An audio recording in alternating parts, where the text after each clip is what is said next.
Assalamualaikum warahmatullahi wabarakatuh. Kami dari kelompok 5 akan mempresentasikan hasil diskusi dari kelompok kami yang bermaterikan satuan dan program pendidikan luar sekolah. Saya yang beranggotakan 1 Mufti Aliandra, 2 Mia Lesmi.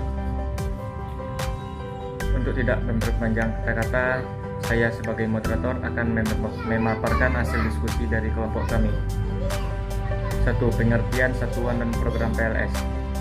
Pendidikan luar sekolah memiliki beberapa program seperti dijelaskan dalam UU Nomor 20 Tahun 2003 Pasal 26 Ayat 3 yang berbunyi, pendidikan non-formal meliputi pendidikan keakraban hidup, kecakapan hidup, pendidikan anak usia dini, pendidikan kepemudaan, pendidikan pemberdayaan perempuan, pendidikan keaksaraan, pendidikan keterampilan, dan pelatihan kerja.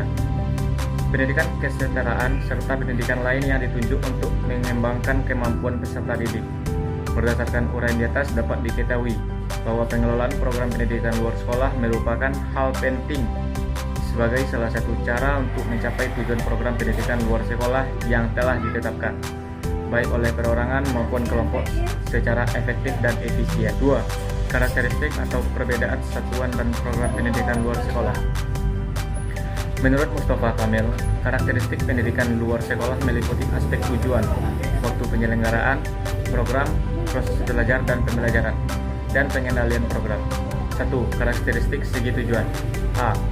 Untuk memenuhi kebutuhan belajar tertentu yang fungsional bagi kehidupan kini dan masa depan, untuk langsung menerapkan hasil belajar dalam kehidupan di lingkungan pekerjaan atau masyarakat, untuk memberikan ganjaran berupa keterampilan, barang atau jasa yang diproduksi, dan pendapatan.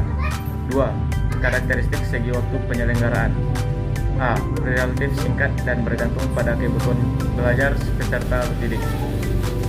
B.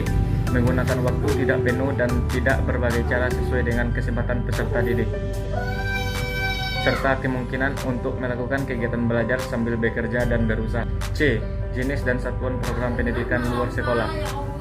Jenis-jenis PLS pendidikan yang ada pada PLS menurut Sudjana diantaranya adalah pendidikan massa, mass education. Pendidikan massa yaitu kesempatan pendidikan yang diberikan kepada masyarakat luas dengan tujuan yaitu membantu masyarakat agar mereka memiliki kecakapan dalam hal menulis, membaca dan berhitung, serta berpengetahuan umum yang diperlukan dalam upaya peningkatan taraf hidup dan kehidupannya sebagai warga negara. Dan sedangkan satuan PLS berfungsi untuk mengembangkan kemampuan dan meningkatkan mutu dan memartabatkan manusia Indonesia dalam rangka mewujudkan pendidikan nasional.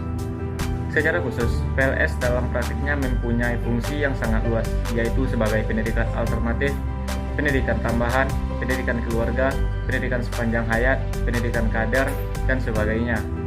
Salah satu bentuk satuan PKBM, Pusat Kegiatan Belajar. D. Yang terakhir, contoh satuan dan program PLS. Contoh satuan dan program PLS. Kelompok belajar bekerja atau belajar bersama adalah suatu proses kelompok yang disokong oleh anggota-anggota kelompok, di mana ada ketergantungan yang satu dengan yang lain untuk mencapai satu tujuan. Pelatihan. Pelatihan menurut Gomez, pelatihan adalah setiap usaha untuk memperbaiki prestasi kerja pada suatu pekerjaan tertentu yang sedang menjadi tanggung jawabnya. Idealnya, pelatihan harus dirancang untuk mewujudkan tujuan-tujuan organisasi. Majelis Taklim. Majelis Taklim. Tujuan Majelis Taklim adalah membina dan mengembangkan hubungan yang santun dan sesuai atau serasi antara manusia dengan Allah Subhanahu wa Ta'ala, antara manusia dengan manusia lainnya, antara manusia dengan tempat tinggal, sekitarnya atau lingkungannya. Baik, hanya sekian hasil diskusi dari kelompok kami. Apabila ada kesalahan kata, mohon dimaafkan. Wabillahi taufiq wal hidayah. Wassalamualaikum warahmatullahi wabarakatuh.